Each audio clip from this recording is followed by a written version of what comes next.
के इतिहास के अंदर इतनी बड़ी रैली नहीं होगी करके आप नासिक के बाद देखेंगे। मैं यकीन के साथ कह सकता हूँ कि हिंदुस्तान की तारीख के अंदर इतनी बड़ी रैली नहीं निकली होगी जो आज आपको देखना मिलेगा।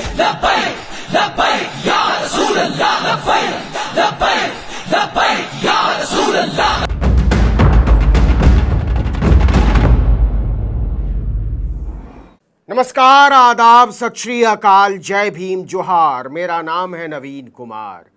एक पत्रकार जिसकी एक अपील पर जनसैलाब उमड़ आया, सड़कें जाम हो गई, सैकड़ों गाड़ियों, हजारों मोटरसाइकिलों और लाखों लोग पैदल निकल पड़े मुंबई की ओर।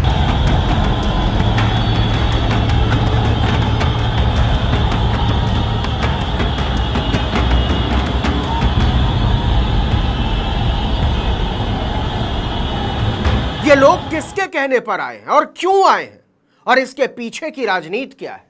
उस आदमी का नाम है इम्तियाज जलील, एक पूर्व पत्रकार, एक पूर्व सांसद और अब एक ऐसा इनकलाबी जिसके पीछे के जमावड़े को देखकर उद्धव ठाकरे से लेकर शरद पवार और नाना पटोले तक सकते में। राहुल गांधी हैरान है कि इनके साथ करना क्या है। इसको समझेंगे, लेकिन इसको समझने से पहले जरा उस भाजपा विधायक और केंद्रीय मंत्री नारायण राणे के बेटे का अहमदनगर में दिया गया वो बयान सुन लीजिए, जिसने महाराष्ट्र के चुनाव में असदुद्दीन ओवैसी की धमाकेदार एंट्री का काम आसान कर दिया। अगर हमारे रामगिरी महाराज के तरफ गांडू ने समझ लो पाहिजे ना, नहीं तो बोलते ये तो मराठी में बोल के गया, मेरे को कुछ समझा ही नहीं, इसलिए तेरे को जो भाषा में समझता है ना वो भाषा में धमकी देके जा रहा हूं। हमारे रामगिरी महाराज के खिलाफ अगर कुछ भी मस्ती तुम लोगों ने किसने भी की तो तुम्हारे मस्जिदों के अंदर आके चुन चुन के मारेंगे, इतना ध्यान में रखो। नीतीश राणे के इस भड़काऊ बयान को लेकर अहमदनगर जिले के श्रीरामपुर और तोपखाना पुलिस में दो अलग अलग मौकों पर भड़काऊ भाषण देने के आरोप में एफआईआर दर्ज की गई, लेकिन गिरफ्तारी नहीं हुई। इसके बाद तो पूरे देश में हंगामा मच गया। मैं यकीन के साथ कह सकता हूँ कि हिंदुस्तान की तारीख के अंदर इतनी बड़ी रैली नहीं निकली होगी जो आज आपको देखना मिलेगा।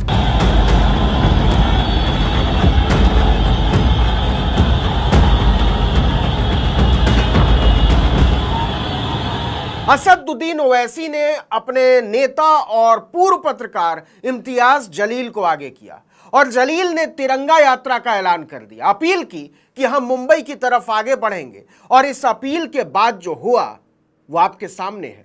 अगर सरकार चाहती है कि हमने सड़क के ऊपर आना तो सुन ले सरकार, हम सड़क पे आने के लिए भी तैयार हैं।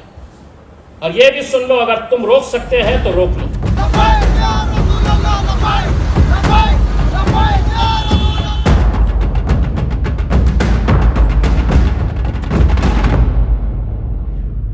यह काफिले का सिर्फ एक हिस्सा है जो औरंगाबाद से मुंबई की ओर निकल पड़ा था। ऐसे दर्जनों रास्तों से अलग अलग काफिले मुंबई की तरफ बढ़ते चले जा रहे थे और कहने भर को मांग गुस्ताखे रसूल की गिरफ्तारी है, लेकिन सच यह है कि इसमें हजारों हिंदू भी शामिल हैं और होते चले गए। वो पैसों से, गाड़ियों से, लोगों से इम्तियाज जलील की मदद कर रहे हैं। नीतीश राणे और रामगिरी महाराज के खिलाफ उमड़े जनसैलाब को देखकर एकनाथ शिंदे और भाजपा की सिट्टी पिट्टी गुम हो गई। तिरंगा संविधान रैली संभाजीनगर से शुरू हुई। मराठवाड़ा के विभिन्न हिस्सों से सैकड़ों गाड़ियों में लोग संभाजीनगर पहुंचे और समृद्धि सुपर एक्सप्रेसवे के रास्ते मुंबई की ओर चल पड़े। इससे पूरा रास्ता जैसे थम गया। खुद प्रशासन ने माना कि ऐसा पहली बार हुआ है जब समृद्धि एक्सप्रेसवे पर गाड़ियों की वजह से कोई जाम लगा। सब कुछ रुक गया था। 56 साल के जलील ने सरकार के छक्के छुड़ा डाले। उन्होंने कहा कि अपने देश और महाराष्ट्र की संस्कृति से प्यार करने वाले लोग मुंबई जाने के इस आंदोलन में उनकी मदद करने के लिए आगे आए। अब सवाल है कि इम्तियाज ओवैसी की पार्टी के बड़े मेंबर जरूर हैं और ओवैसी पर भाजपा के मददगार होने का इल्जाम भी पुराना है, लेकिन जलील ने उल्टी बयार बहा दी।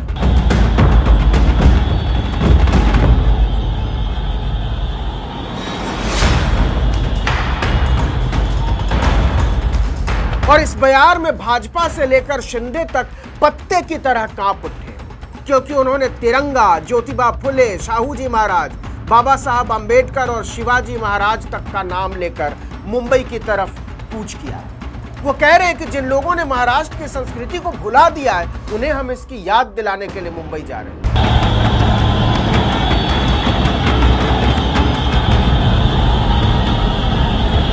इस यात्रा को शायद उतनी चर्चा नहीं मिलती अगर सरकार ने इसमें अड़ंगा न लगाया होता। जलील ने कहा कि उन्होंने पहले गंगापुर और संभाजी नगर के वैजापुर के रास्ते मुंबई जाने का फैसला किया था, लेकिन सरकार पुलिस का इस्तेमाल करके गंदी राजनीति पर उतर आई।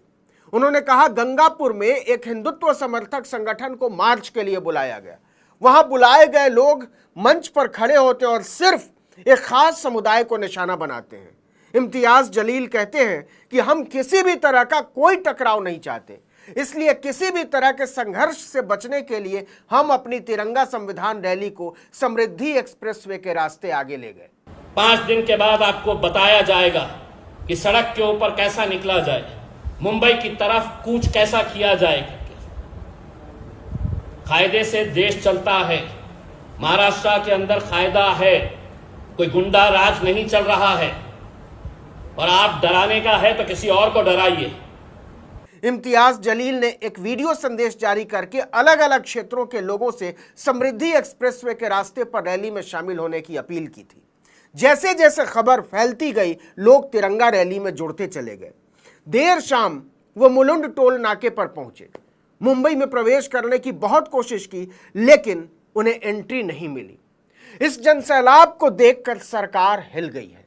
भाजपा और कांग्रेस दोनों खेमों के लोग इसके नफे नुकसान का हिसाब लगा रहे हैं। एक तरफ भाजपा को लग रहा है कि नीतीश राणे के बयान के बाद असदुद्दीन ओवैसी ने उसका काम आसान कर दिया है, क्योंकि मामले को हिंदू बनाम मुसलमान बनाने में बड़ी सहूलियत होगी। तो दूसरी तरफ कांग्रेस नेतृत्व वाले महाअघाड़ी को लग रहा है कि जिस तरह से इस यात्रा में हिंदुओं और दूसरे गैर मुस्लिम धर्मों के लोगों ने भागीदारी की है, उससे भाजपा के इरादे धरे के धरे रहे।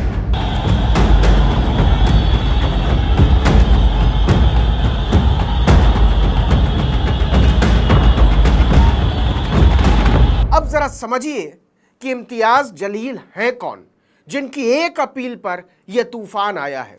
तो इम्तियाज महाराष्ट्र के औरंगाबाद जिले के रहने वाले हैं। उनके पिता एक सिविल सर्जन थे। इम्तियाज ने डॉक्टर बाबा साहब अंबेडकर मराठवाड़ा विश्वविद्यालय से 1996 में MBA की डिग्री ली, लेकिन बिजनेस में उनका मन नहीं लगा, तो साल 2000 में उन्होंने पत्रकारिता में MA किया। जर्नलिज्म की डिग्री लेने के बाद इम्तियाज ने पत्रकारिता शुरू कर दी, लेकिन कुछ सालों के बाद उनका मन पत्रकारिता से भी उचट गया और उन्होंने 2014 में राजनीति में एंट्री मारी। ओवैसी ने उन्हें अपनी AIMIM पार्टी का टिकट देकर औरंगाबाद विधानसभा चुनाव में उतारा। महाराष्ट्र वाला औरंगाबाद।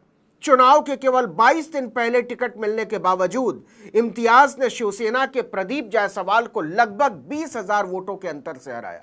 इसके अगले ही साल AIMIM ने इम्तियाज जलील के नेतृत्व में औरंगाबाद नगर निगम का चुनाव लड़ा और 25 सीटें जीत ली। इसके 2 साल बाद ओवैसी ने प्रकाश अंबेडकर की वंचित बहुजन अघाड़ी के साथ गठबंधन में इम्तियाज जलील को औरंगाबाद से लोकसभा के चुनाव में उतार दिया और इम्तियाज ने शिवसेना के 4 बार के सांसद चंद्रकांत खैरे को हरा दिया। वही इम्तियाज अब एकनाथ शिंदे और भाजपा की सरकार को ललकार रहे हैं। सवाल है कि इससे बीजेपी को नुकसान होगा या फायदा। हिसाब यह भी लगाया जा रहा है कि अगर ओवैसी ने इम्तियाज को जाने अनजाने में बीजेपी की बी टीम का हिस्सा बना भी लिया है, तो वो कितने दिनों तक ओवैसी के काबू में रहेंगे, क्योंकि यह बात सच है कि जो सैलाब इम्तियाज जलील के पीछे उमड़ा है, उसने उन्हें ओवैसी पर निर्भरता से मुक्त कर दिया है। इस वीडियो में इतना ही, लेकिन अगर आपने आर्टिकल 19 इंडिया को अब तक सब्सक्राइब नहीं किया है तो फौरन कर दीजिए, बेल आइकॉन दबाइए, घंटी जैसी आकृति लाइक कीजिए और कमेंट करके बताइए हमारा वीडियो आपको कैसा लगा। हमारा ट्विटर हैंडल है article19_India और मेरा ट्विटर हैंडल है नवीन जर्नलिस्ट। नमस्कार।